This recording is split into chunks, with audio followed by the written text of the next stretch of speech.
Ačkoliv jsou velcí živelní draci v současné době velmi vzácní, najde se na Runeterře stále hrstka míst, kde i nadále hnízdí. Dávno po pádu Šurimské říše střežila v komnatách pod ztraceným vulkánem stará dračice Jíva svou snůšku vajec. Nebála se nebezpečí jen ze strany ostatních draků. Vejce byla nepředstavitelně cenná, a tak se našlo dost odvážlivců či hlupáků, kteří by jí je chtěli ukrást. Jíva za ty roky sežrala ožehlé ostatky přinejmenším 2 desítek neúspěšných lupičů. Až jednomu jeho plán přece jen vyšel. Ten namyšlený mák uprchl s velikým vejcem přitisknutým k hrudi do hor a džungle v jeho batách vzplála Jívinou zuřivostí. Navzdory všem předpokladům se dokázal dostat až na pobřeží a dračice se musela poraženě vrátit do svého doupěte. Přišla o jedno vejce. Nemohla si dovolit ztratit další. Mák se vypravil na sever do Piltovru. Ovšem než našel kupce, začalo se vajíčko klubat. Ať už to bylo způsobeno odnesením z hnízda, nebo za to mohl poslední podzimní měsíc zvolna předávající vládu zimě, něco se zkrátka změnilo. Pod skořápkou se nenacházel malý dráček. Nýbrž očividně lidské dítě s bledou na fialovělou kůží. Mák zjistil, že ji nedokáže opustit. Vychoval ji jako vlastní a dal jí jméno Shyvana, které našel v temné legendě o matce jejího rodu. Brzy začalo být jasné, že Shyvana není žádný smrtelník. Už od raného dětství se dokázala přeměňovat na jakési monstrum, připomínající polodraky z dávných bájí. Život mezi prostým valorantským lidem tak byl, mírně řečeno, obtížný. Jedno bylo jisté. Jíva si se svou ztracenou dcerou zachovala určité spojení a to postupem času sílilo. Když pak její druhý potomek poprvé vzlétl, opustila Jíva své prázdné hnízdo a vypravila se přes oceán Shyvanu hledat. Země byla zpustošená krvavými pohraničními válkami a při pohledu na velikého draka se vesničané i armády rozprchávaly do všech stran. Shyvana se ukryla v opuštěném statku a bezmocně sledovala, jak Jíva přeletěla těsně nad zemí a sežehla jejího adoptivního otce plamenem. Mladá žena jej pak odtáhla do nedalekého lesa. Víc pro něj však udělat nemohla. Vykopala mu prostý hrob pod košatým dubem a sama vyrazila na cestu. Po mnoha týdnech skrývání v divočině, kdy se neodvažovala ani na okamžik zastavit, ucítila Shyvana mezi stromy slabou vůni krve. Nalezla zraněného válečníka na prahu smrti a věděla, že tentokrát má před sebou člověka, kterého by mohla zachránit. Aniž by se starala o bestii, jež ji pronásledovala, vzala na sebe svou polodračí podobu a odnesla bezvědomého muže daleko, až do jedné pevnosti na hranicích Demácie. Teprve tam, na Střízlíkovickém hradu, se Shyvana dozvěděla, že oním válečníkem nebyl nikdo jiný než princ Jarvan, jediný králův syn a dědic trůnu. Zdejší vojáci sice hleděli na její fialovou kůži a nezvyklé chování s podezřením. Přesto ji však přivítali mezi sebou. Jak se zdálo, Demácijci se vždy starali o druhé a doba, kterou strávila v městečku, patřila mezi nejpokojnější, jaké si pamatovala. Jenže tento klid neměl vydržet moc dlouho. Shyvana vycítila ve větru temnotu. Blížila se Jíva.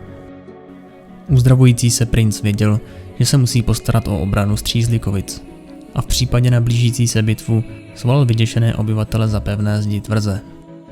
Shyvana se však chystala k odchodu. Když na ní Jarvan udeřil, přiznala se, že ten tvor, jenž ji pronásleduje, je její vlastní krve. Nemohla připustit, aby kvůli tomu zemřeli nevinní lidé. Jarvan ji odmítl pustit. Shyvana mu zachránila život a tak bylo jen správné, aby nyní pro změnu on bojoval po jejím boku. Jeho nabídka jí dojala a nakonec s ní souhlasila. Když se Jíva objevila, demácijští lučišníci po ní stříleli jednu salvu šípů za druhou, aby tak odlákali její pozornost. Ona na oplátku zalila hradby svým plamenem, trhala zdi mocnými spáry a schazovala obrněné vojáky z cimbuří. V tu chvíli přiskočila Shyvana. Ve vzduchu se přeměnila a s mohutným zaburácením vyzvala svou matku na souboj. Jen málo kdo měl od trůnových válek možnost spatřit bitvu tesáků a drápů mezi dvěma draky, jaká se právě odehrávala nad Střízlíkovicemi. Shyvana krvácející z stvoran nakonec zalehla Jívu na zemi a tam, na kamenné dlažbě nádvoří, jí zlomila vaz.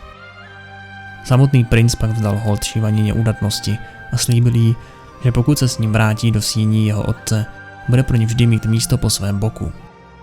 S jívinou hlavou jako důkazem o slavném vítězství pak společně vyrazili do velkého města Demacijského. Šivana zjistila, že říše krále Jaravana III. Není tak jednotná, jak se zpočátku zdálo. Nedůvěra lidu k mágům a jejich schopnostem byla občas v rozporu se šlechetnými ideály, na kterých byla jejich země založena. Okolí ji sice přijalo jako jedno z princových nejvěrnějších ochránkyň. Stále však musí přemýšlet o tom, zda by to platilo i v případě, pokud by vešlo v obecnou známost, co je vlastně zač. Šivana se v Demacii připojila k oddílu Dragon Guard, speciální jednotce demacijské armády, která má za úkol zemi bránit před draky. Po smrti Jaravana III. A zátahu proti mágům byla Šivana uvězněna společně se všemi dalšími, kteří vládnou magii. Během Ruination eventu byla Šivana posedlá Viegem a terorizovala demacijskou armádu.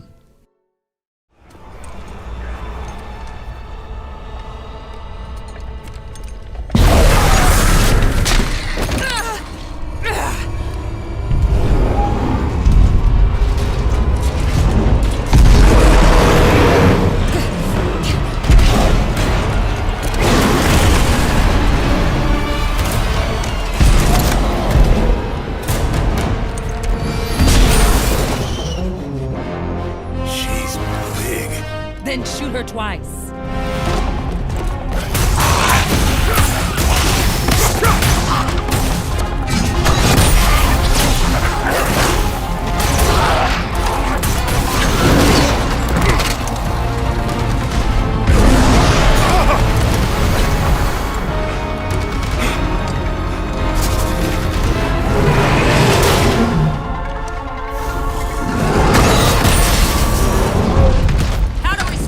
We pin her down and hit her with everything we got. On it. Wait!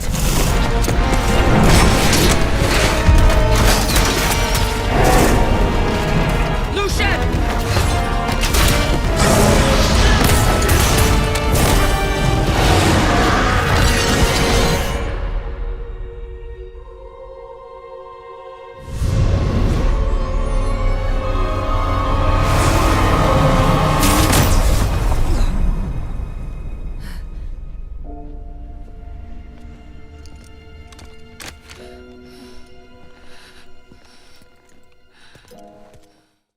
Poté co Lucian a Senna pomohli Vayne porazit Šivanu, byla Vayne připravena jí zabít, dokud nezasáhla Senna, která si byla jistá, že Šivanino pravé já je stále ještě v ní. Vayne totiž vždy tvrdila, že je Šivana monstrum a tak jí nedůvěřovala ještě předtím, než byla posedlá. Poté co byl Viego poražen, byla Šivana osvobozena spolu s ostatními šampiony z jeho kontroly a vrátila se ke svému normálnímu já.